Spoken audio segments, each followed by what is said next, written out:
मुजफ्फरनगर की मीरपुर विधानसभा सीट का चुनावी मिजाज हमेशा से बेहद उतार चढ़ाव वाला रहा है। इस सीट के पिछले 3 बड़े चुनावों और हालिया उपचुनाव के नतीजों को देखें तो यहां का राजनीतिक समीकरण साफ समझ आता है।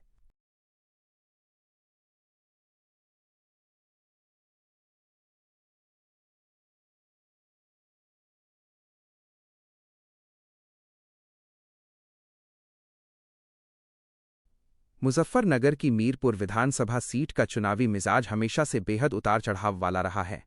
इस सीट के पिछले 3 बड़े चुनावों और हालिया उपचुनाव के नतीजों को देखें तो यहां का राजनीतिक समीकरण साफ समझ आता है।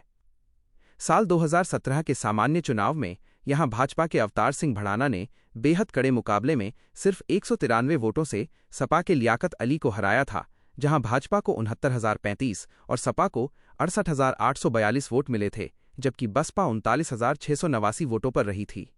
इसके बाद 2022 के चुनाव में माहौल बदला और सपा रालोद गठबंधन से चंदन चौहान ने 1,07,421 वोट हासिल कर भाजपा के प्रशांत चौधरी 80,041 वोट को पटखनी दी।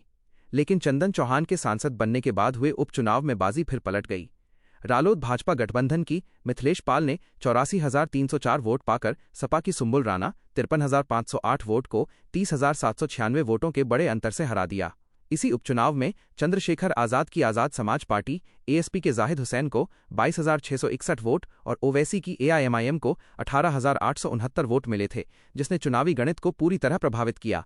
इस उपचुनाव में आजाद समाज पार्टी एएसपी से हुई बड़ी चूकों का विश्लेषण करें तो साफ होता है कि चंद्रशेखर आजाद का दलित मुस्लिम सोशल इंजीनियरिंग का दांव यहां अधूरा रह गया। पहली बड़ी चूक ये रही कि एएसपी मुस्लिम वोटों में वैसी डेंट नहीं मार पाई जैसी उम्मीद थी।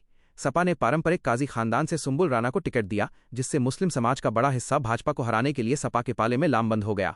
दूसरी चूक ओवैसी की पार्टी एआईएमआईएम की मौजूदगी रही, जिसने लगभग 19,000 मुस्लिम वोट काटकर एएसपी के जाहिद हुसैन को तीसरे नंबर पर धकेल दिया। तीसरी और सबसे गहरी चूक ये थी कि एएसपी कुल 58,000 दलित वोटों का पूरी तरह से अपनी तरफ ध्रुवीकरण नहीं करा सकी।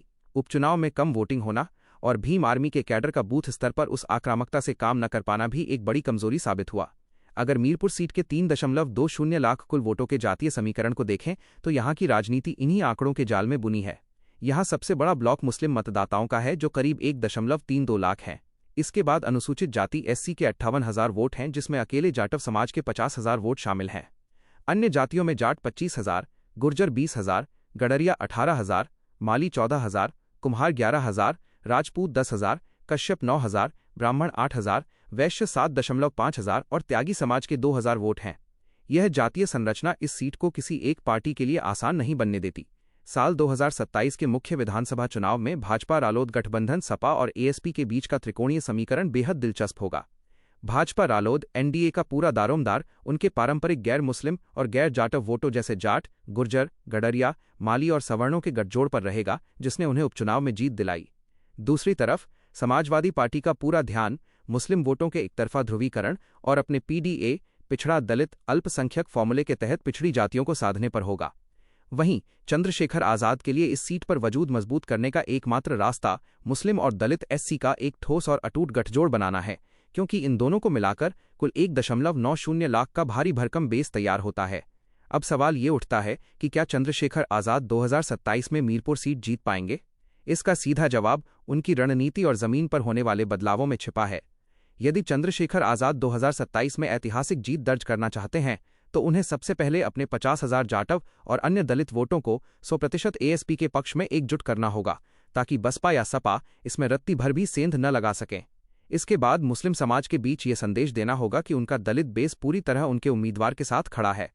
मुस्लिम वोटर हमेशा उस ताकत को चुनता है जो भाजपा को हराने का दम रखती है।